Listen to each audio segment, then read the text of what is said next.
जिंदगी कांटों का सफर है, हौसला इसकी पहचान है।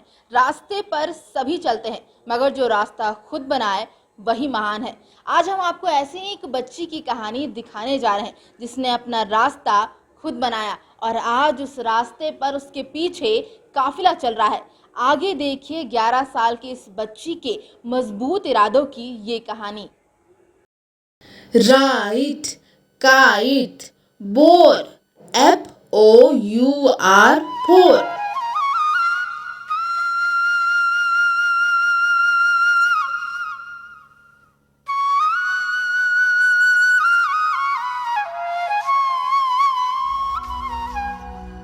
वर्ड्स की आवाज से गूंजता पूरा इलाका। कच्ची सड़क, पहाड़ और खेतों से घिरे गांव से शायद इससे ज्यादा खूबसूरत आवाज आपके कानों तक नहीं पहुंच सकती है। तस्वीरें हैं झारखंड के घोर नक्सल प्रभावित खूंटी जिले के चंदापाड़ा गांव की।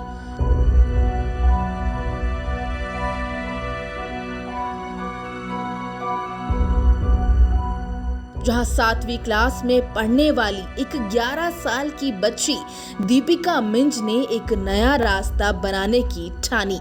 ये रास्ता वो था जो गांव की तस्वीर और तकदीर बदलने वाला था। दरअसल लॉकडाउन में बंद पड़े स्कूल और मोबाइल पर शिफ्ट हुई क्लासेस का सबसे बड़ा खामियाजा अगर किसी ने उठाया तो वो है ग्रामीण इलाकों में रहने वाले बच्चे, जिनके माता पिता कई महीनों की कमाई से अगर स्मार्टफोन खरीद भी ले तो कमजोर नेटवर्क इन बच्चों के भविष्य को मजबूत नहीं कर पाती। ऐसे में गांव की एक बच्ची दीपिका, जो खुद छोटी उम्र की है, उसने चट्टानों से भी ज्यादा बड़ा फैसला लिया। 7वीं क्लास में पढ़ती हूँ और मैं 7वीं क्लास में पढ़ के अपनी पढ़ाई खुद भूल रही थी। तो छोटे बच्चे तो ज़रूर ही अपनी पढ़ाई भूल रहे होंगे।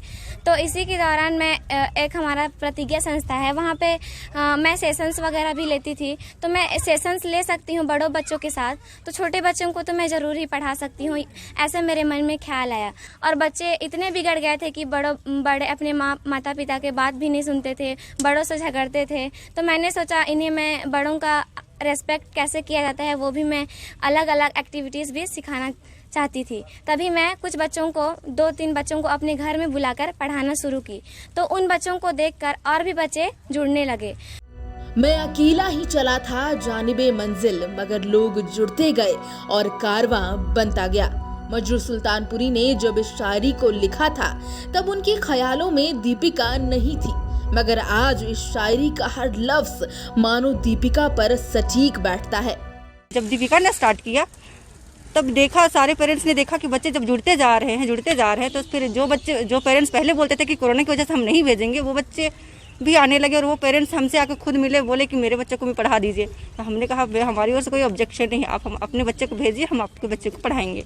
पढ़ाई अक्टूबर से स्टार्ट किए हैं और पहले तो बहुत कम बच्चे आते थे यहाँ, 2-3 बच्चे, लेकिन अब बहुत सारे बच्चे आते हैं, 100 बच्चे आते हैं। और जब दीपिका दीदी सब बहुत कोई जब आए थे ना हमारे घर, तो बोले थे ना कि जिससे हमारे पेरेंट्स से बात किए तो वो सब बोले ना कि भेजेंगे। उसके बाद यहाँ से हमें यहाँ आते हैं, फिर यहाँ सर अच्छे से पढ़ाई सब होता है।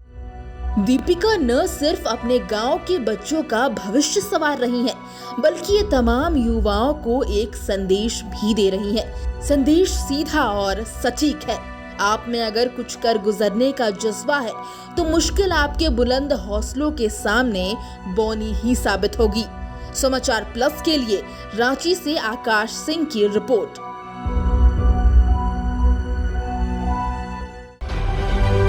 समाचार प्लस, खबर वही जो हमने कही।